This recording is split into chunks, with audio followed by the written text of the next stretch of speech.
Hoje você vai conhecer o rei Davi por trás do mito, o pastor que vira rei, o guerreiro que vira símbolo e o homem que cai quando acha que a coroa o protege. A promessa é simples: separar devoção de história. No fim, você vai entender por que Davi inspira e incomoda ao mesmo tempo. Sem enrolação, só o essencial. A expectativa é um herói impecável, que vence Golias, escreve salmos e governa com pureza. A realidade, nos próprios textos antigos, é um líder brilhante e perigoso, carismático, político e capaz de decisões que cobram um preço humano alto. Davi não é conto de fadas, é poder em carne viva, sem maquiagem. Pouca gente sabe que, fora da Bíblia, uma peça sempre aparece no debate: a Estela de Tel Dan, uma inscrição antiga que menciona a casa de Davi. Muitos estudiosos veem aí sinal de uma dinastia ligada a esse nome, mas há discussão sobre leitura e alcance. É uma pista, não um dossiê completo, bem relevante. Isso muda o jogo. Falar de Davi não é só repetir histórias, é lidar com camadas. Existe o Davi da tradição religiosa, o Davi do texto político e o possível núcleo histórico por trás. Em vários pontos, não há consenso, e eu vou deixar claro quando o terreno é firme e quando é areia. Com rigor, com contexto. Repare como ele domina símbolos. Ele não apenas luta, ele encena, ele dança diante da arca e, ao mesmo tempo, reposiciona o centro do país. Ele lamenta em público e transforma luto em mensagem. Davi entende que um rei governa com espada, mas também com narrativa. É política em forma de cena, na prática. Agora vem a parte que prende. Como um jovem de Belém, sem título e sem exército, vira o nome mais famoso de Israel. O que havia de talento, o que havia de timing e o que havia de sobrevivência crua. E quando esse herói começa a virar ameaça para quem está ao redor, sem clichê infantil, sem atalho mesmo. No próximo bloco, você vai ver o cenário real. Tribos divididas, fronteiras instáveis e um rei, Saul, perdendo a confiança do próprio povo. Davi entra como solução temporária, não como príncipe. E a história mostra que soluções temporárias às vezes viram tempestades permanentes, com tensão real, de verdade. Quando a lenda encontra a política, nasce o Davi mais interessante. O homem que aprende a ser amado, temido e cobrado. Só que antes de reinar, ele precisa escapar vivo. E isso o força a escolhas que muita gente prefere ignorar. No próximo bloco, a perseguição de Saul é o gatilho que transforma o garoto em líder. A história se passa em Israel antigo, num cenário de tribos, fronteiras instáveis e conflito com povos vizinhos, especialmente os filisteus. A monarquia ainda era recente e o rei Saul tentava manter unidade numa sociedade onde lealdade era pessoal, não institucional. Nessa tensão, qualquer jovem talentoso podia virar arma ou ameaça. Mesmo. Davi é apresentado como o mais novo entre irmãos, vindo de Belém, ligado ao cuidado de rebanhos. Isso importa porque, num mundo de honra militar, ele começa fora do centro do poder. Os relatos descrevem habilidade musical e coragem, qualidades que o colocam perto do palácio. Ele chega como alguém útil, não como sucessor óbvio. Por ali, o primeiro choque com a imagem de santidade é que Davi cresce dentro de um ambiente brutal, onde sobrevivência e guerra se misturam. Nos textos, ele vira campeão popular, e isso acende ciúme em Saul, que passa a vê-lo como rival. O protegido vira perseguido, e o herói vira fugitivo com homens armados ao redor. E isso mexe com o povo. É nesse ponto que a vida dele vira laboratório de liderança. Davi aprende a viver em cavernas, negociar com clãs e manter moral de um grupo que depende dele para comer e escapar vivo.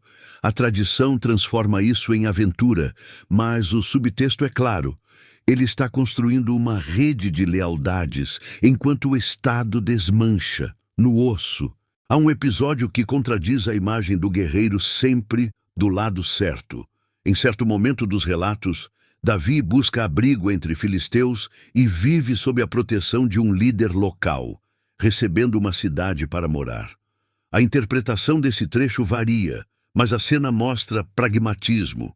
Quando o próprio povo vira a ameaça, ele negocia com o inimigo, sem heroísmo de vitrine. O menino da harpa vira comandante, o favorito vira alvo, e o futuro rei vira alguém treinado para desconfiar de todo mundo, inclusive de si mesmo. Esse é o barro que molda o reinado depois. Fé, sim, mas também cálculo e sobrevivência, sem simplificar. Enquanto Saul enfraquece, Davi aprende a ler o humor do povo e a medir riscos. Ele não toma a coroa com um salto heróico. Ele se posiciona, espera, recua e avança quando a janela abre. E quando Saul cai em batalha, o país não vira um só automaticamente. Começa uma disputa silenciosa. Até aqui você enxerga Davi como um escolhido sendo testado ou como um político nascendo no meio do caos. Com a morte de Saul, a ascensão de Davi não acontece num palco limpo, ela acontece na rachadura do reino. Quando Saul morre em batalha, o território não vira automaticamente um país. Há disputa, alianças locais e um processo lento de unificação. Davi primeiro governa uma parte e só depois consolida a autoridade sobre as tribos. Esse movimento revela uma habilidade que o mito às vezes esconde. Ele sabe esperar. Em vez de tomar tudo no impulso, ele negocia, aceita etapas e usa vínculos familiares e políticos para estabilizar o poder. Nos relatos, ele também lida com guerras internas e externas, porque um rei recém-firmado é um rei testado o tempo inteiro. Bastidores importam aqui. Davi escolhe Jerusalém como capital, uma cidade que não estava simbolicamente capturada por uma tribo específica. Isso reduz rivalidades e cria um centro novo, controlado pelo rei. Não é só religião, é engenharia de Estado. E quando ele traz a arca para lá, ele conecta fé nacional com geografia política, também. A imagem do poeta também tem camadas. Muitos salmos foram tradicionalmente atribuídos a Davi, e isso moldou a fama dele como homem de oração. Mas não há consenso acadêmico sobre a autoria de cada texto. Parte pode ser posterior e ligada à marca davídica. Mesmo assim, a associação mostra como seu nome vira selo de legitimidade espiritual. A virada que derruba o herói no próprio enredo é a crise envolvendo Batseba e Urias, descrita nos livros históricos. O texto apresenta Davi usando o poder para tomar o que deseja e depois tentando encobrir consequências. Se aquilo ocorreu exatamente como narrado, é discutido, mas como literatura política, a mensagem é brutal. O rei também pode ser perigo. A partir daí, o reinado ganha rachaduras domésticas, conflitos entre filhos, violência dentro da família e a rebelião de Absalão expõem que vitória externa não garante paz interna. Davi, que antes corria de lanças, agora corre de boatos e facções dentro do próprio palácio. Depois da queda moral, o reinado vira uma disputa pelo significado do poder. Ele continua vencendo e governando, mas agora paga com perdas íntimas e instabilidade. O luto por Absalão, narrado com força, mostra um rei dividido, líder que precisa punir e pai que não consegue parar de amar. Obrigado de verdade por ter ficado até aqui.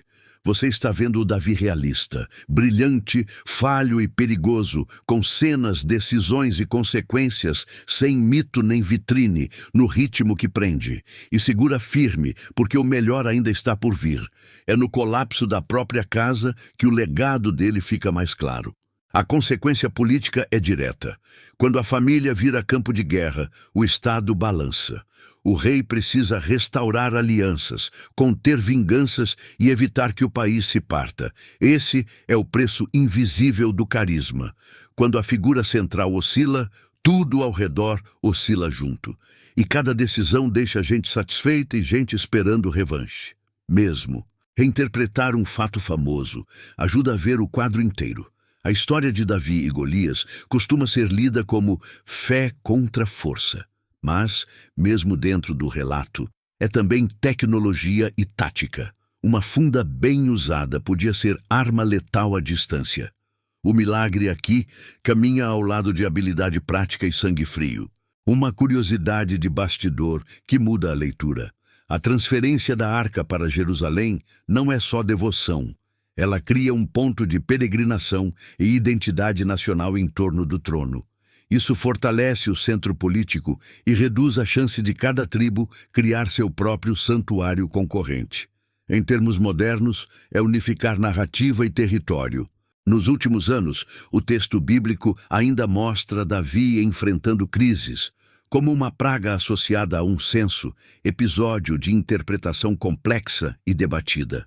Ele aparece tentando reparar danos e preparar sucessão. A imagem do rei confiante dá lugar a um homem cercado por consequências, tentando impedir que tudo desabe na última curva. E enquanto o corpo envelhece, a sucessão vira faca no escuro. O trono não é herança tranquila, é disputa entre facções, interesses e promessas antigas. Davi precisa escolher um caminho que mantenha o projeto em pé, sabendo que qualquer decisão pode incendiar o que ainda resta da unidade, sem alívio. É nesse ponto que o homem segundo o coração de Deus parece menos slogan e mais tensão. Ele é capaz de devoção real e de pragmatismo cru no mesmo dia.